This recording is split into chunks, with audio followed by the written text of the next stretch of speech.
Good morning. Good morning from Houston, Texas. Tamad, good morning to you. Thanks for waiting patiently. I see that it looks like you're staying home also. All right. Well, okay, mic's on. Great. Want to share with you some things, uh, what's going on. I just went live last night because I know a lot of y'all have been asking us already about the potential or the proposed bill by Representative Zoe Lofgren about amnesty. And it's a the word amnesty is a I guess a it depends what side you're on. Of course, amnesty would be a great benefit for folks if you are on the receiving end of legal status, right?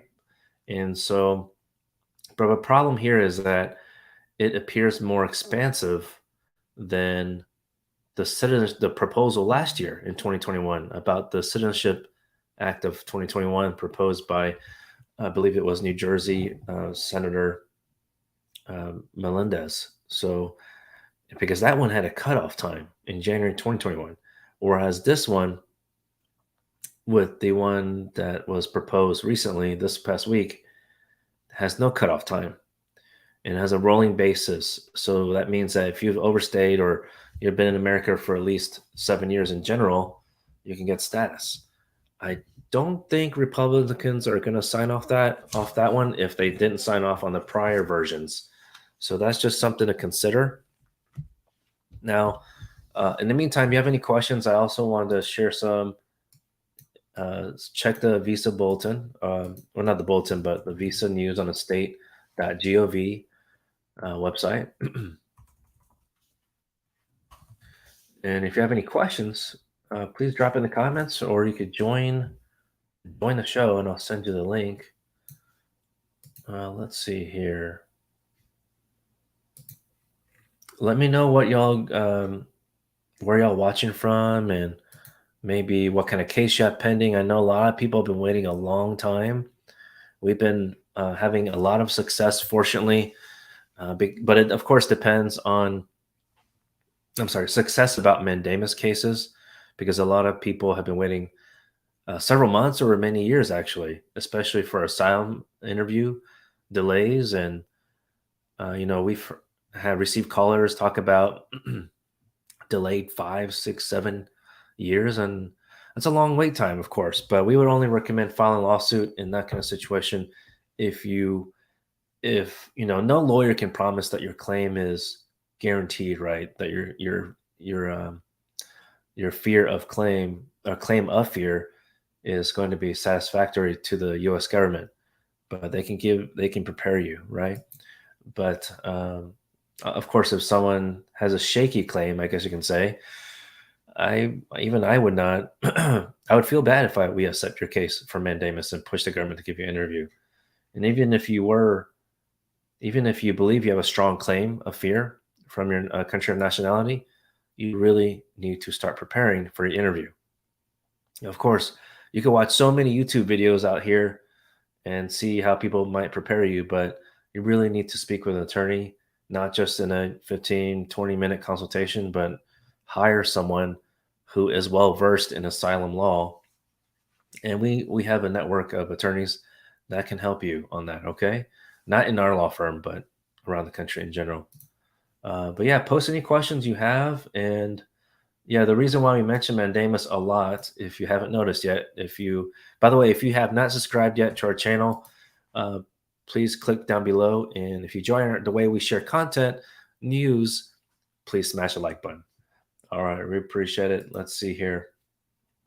So I had a prior video or show talking about the news from Department of State, and that was last month. Okay, it's over 500,000 cases just waiting for an interview, for the visa interview. So your petition's already completed. That's step one. I'm sorry, not just completed, but approved. And that normally takes, on average, for at least immediate relative type relationship, average about 8 months. Okay, before the pandemic, might be a little bit faster, but not that much faster. And this is one of those type of cases that I think I don't want to call it rubber stamped, but it shouldn't take 8 months. So it's just one way that the government tries to create intentional delay because there's just so many cases. So that in that with that respect, that's understandable. But over 500,000 people are waiting for the interview. So this is we know this because I share this data, and we know this because a lot of people call us and my colleagues, and we're helping people file these lawsuits because they're just stuck. So the National Visa Center is where people's cases usually located. So how it works is that USCIS processes your application for a petition, and then in case when it gets approved, it gets transferred to National Visa Center, and that's basically the holding place. It's always been that way where you upload financial documents, police certificate from the country of nationality, for example, and the marriage certificate if it's a marriage case, and birth certificates. Um, but the thing is, then it gets transferred to the consulate usually, right?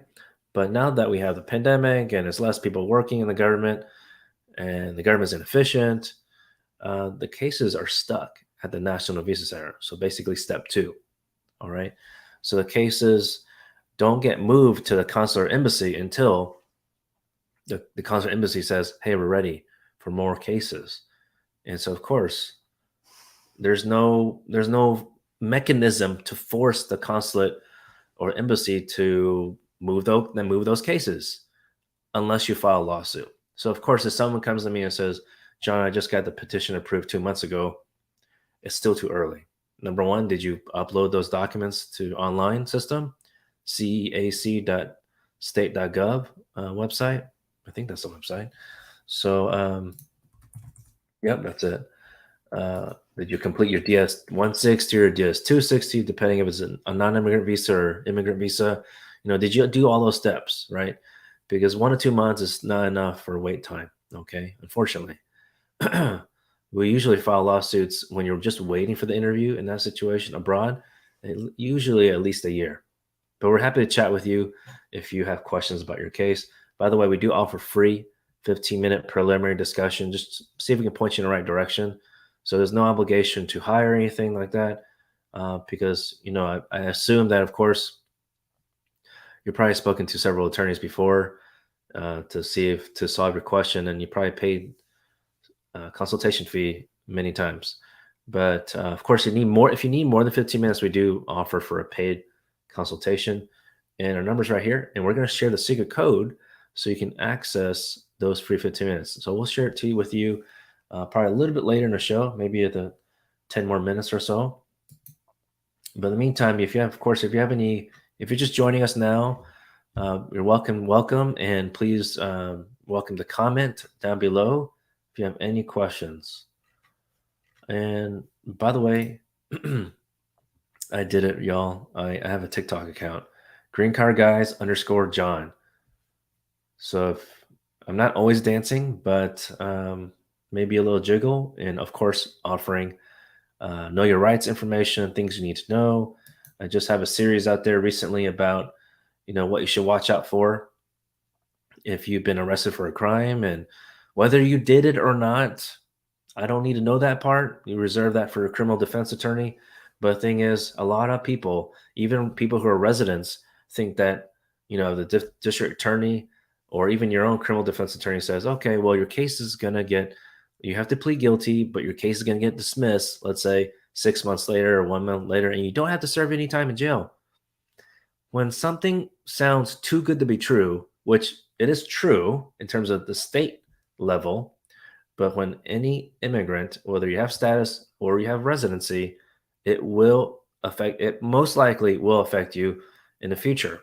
Now, because especially when someone is, let's say your case gets denied, or let's say you apply for a green card, for some reason it's denied. It might not even be about your crime, right, in the past, or conviction, plea bargain, pleading guilty. But then let's say you travel outside the United States and you have your residency. There's just so many different scenarios where there could be a situation where your case gets referred, or a new case gets referred to the immigration court for removal, for deportation. And that is definitely when immigration judge and attorneys with Department of Homeland Security will review your criminal history. And so even though it may say state misdemeanor, class ABC, and your case was dismissed in state court, it doesn't matter. It's still because you agree. Here's a kicker here, friends. When you agree to we call elements of the crime, basically the requirements of the crime, because you're pleading guilty, then that to the federal law, for immigration purposes, that's considered a conviction. This is in the law. So you really need to think about that.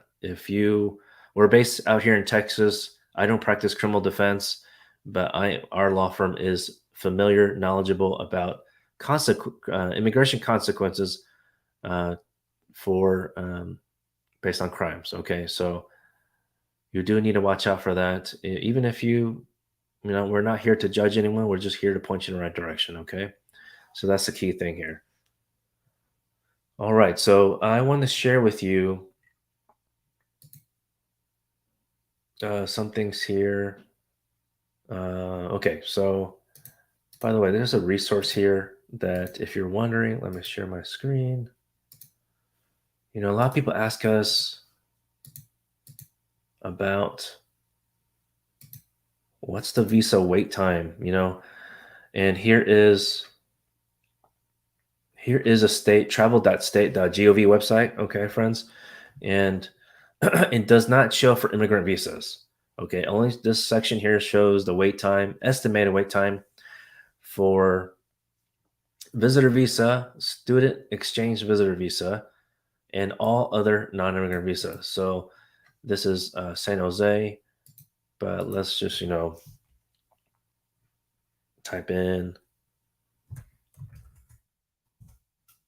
Guadalajara, for example. And you can see here, the visitor visa, they're waiting 744 freaking calendar days. That's ridiculous. Whereas other ones are student visa 16 days, not all other non-immigrant visa 14 days, which makes more sense because especially students, y'all about to start school. Okay, so the visitor visa, they're intentionally delaying that because there's just so many other case types like immigrant visas for residency. They're scheduling those with more priority. So unfortunately, if you're trying to get a visitor visa, I would say go ahead and apply, but your wait time is going to be a while. So let's see here. Let's type in Islamabad. So that gives you an idea, 435 days. And I was going to look up another one.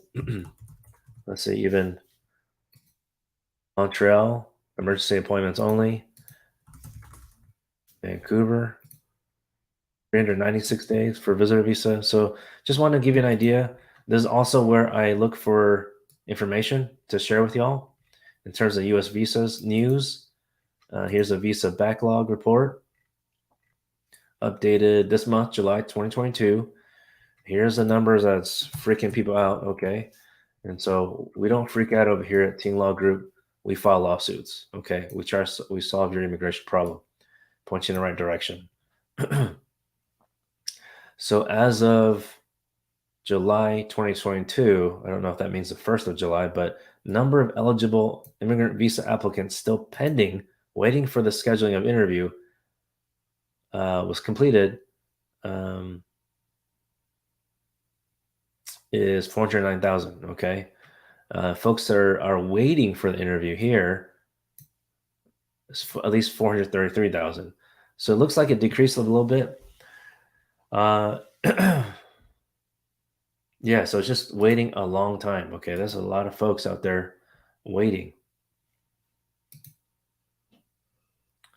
So now we're going to share the secret code. Okay, let's see here. So if for some reason I heard some of y'all are driving, some folks tell us, but when you have a moment, you've parked and you have time to answer some questions and you want an appointment, but one of the best ways is going to our website down below in the description box, okay, greencardguys.com, and then click on the contact us page, and you can find that right here, okay.